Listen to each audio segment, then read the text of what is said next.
Hello and welcome back. We're going to calm down this time. No more giant fights, at least for a little while. And now we have to get to our dinner date with Dasani and Lily. And we're going to have a nice little get-together and talk about, the issues of the day, I suppose. Find out in a minute. So we head up here to the inn. And here comes our waiter. Since we've made reservations, even though I don't think this place fills up too often. Seems like it's a lot of regulars. The exact same people, in fact. Alright, so everybody's sitting down. And they're going to order food, and I think there's some weird stuff in here in terms of what they eat. Alright, he wants roast beef. That's not so bad.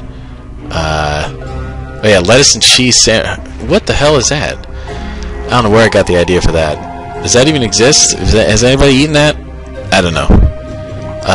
That's bizarre. And then Galdar asks for beef, and Turnus points out that he's eating his own kind, but Galdar doesn't see it that way. He thinks he's higher on the food chain, being a minotaur versus a straight up cow.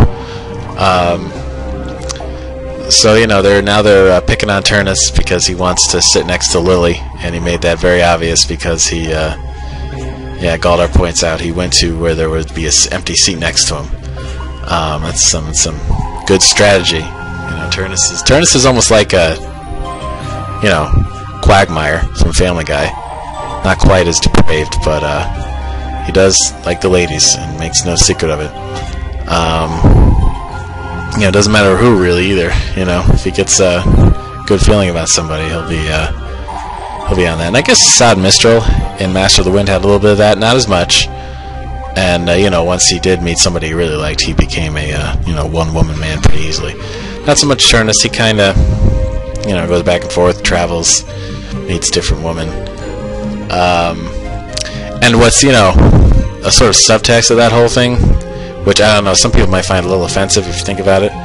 It's just the if you think about Turnus's behavior and his abrasiveness and his rudeness, it's almost assumed, and never explicitly stated, but it's almost assumed that this makes him good with women, because I think I was just coming out of high school and I was like, girls only like jerks, and I think what that means is that they didn't like me, and I consider myself a nice guy, so that must mean they like jerks. And really it was probably just me. It was probably just a scrawny, awkward little weirdo, and that was probably why. Alright, so now they're all together, and Dasani is rested up, and they're kind of talking about their victory, and then Turnus is happy that Seth walked away pissed off, and then Nova's pointing out Ariel could have beaten them, and then Turnus makes a pretty good point. if that whole group had lost, all 8 of them or whatever it was, that would have been pretty lame. And so they're talking a bit, and Lily is just still learning her telepathic skills at this point. Of course, by the time you meet her in Master of the Wind, she's very advanced. But this is, she's young. She's probably about Laurel's age, early 20s, and now as Dasani is sort of, giving Arias a therapeutic session because she can sense his guilt about Lysander's actions. And now we've got Dasani laying out her plan here, which is to try and kind of head off Lysander at the border guard, since it's the only way off the island other than the way they came. And then maybe all of them together, the 4 of them plus Dasani, they might be able to beat him in Ariel. But honestly, that would still be pretty close if it was impossible.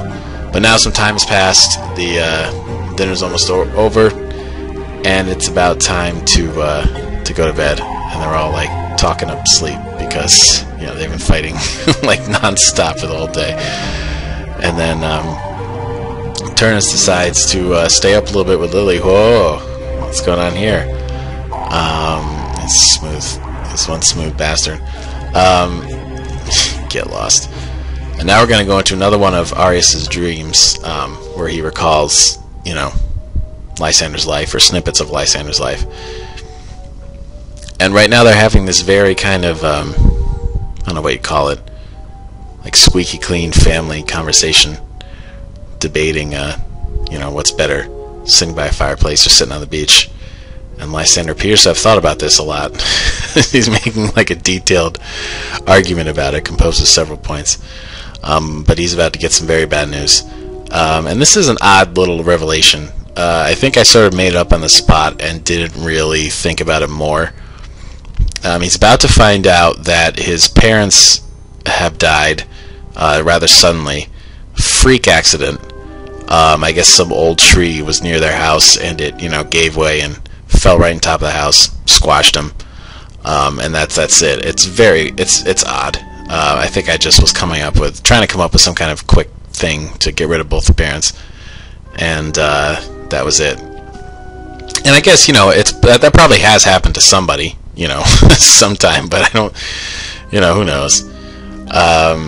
But the point is that, his parents are dead and Rias is not going to get to meet them now. So that's, it's a little sad. And we'll chat with Nova here. And they have, this conversation, which is familiar. I mean, they have conversations like this a lot. She's, extremely concerned about him because he never seems to sleep well.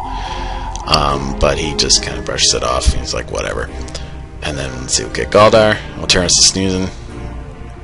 And then we gotta wake up Turnus.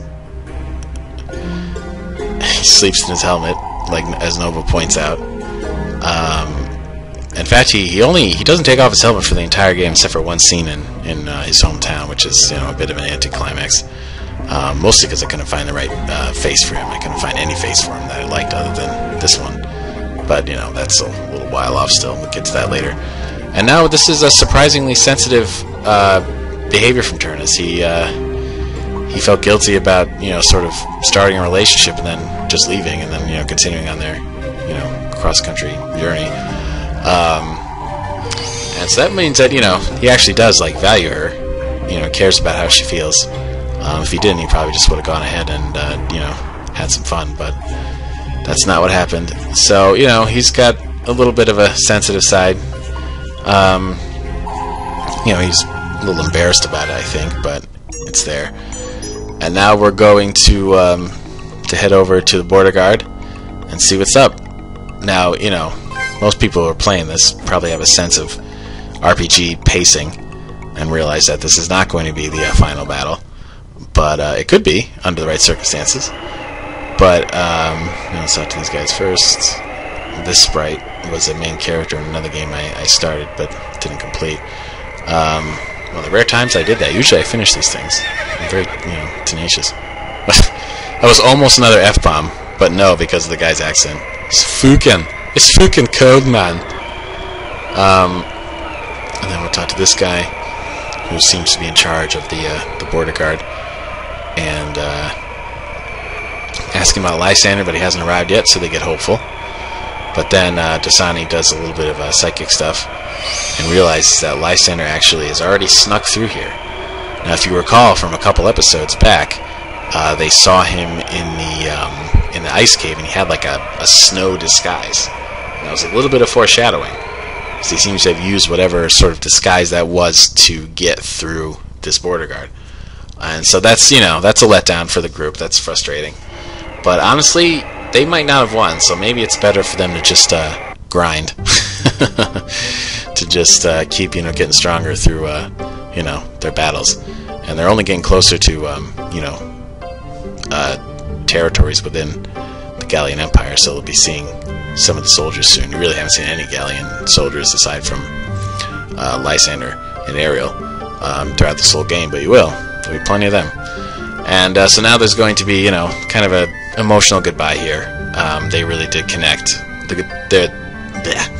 The group really did connect a lot with these two, and they're gonna miss them. It's sometimes just pass through these towns, nothing much happens, but this was a really memorable experience for them, this whole visit.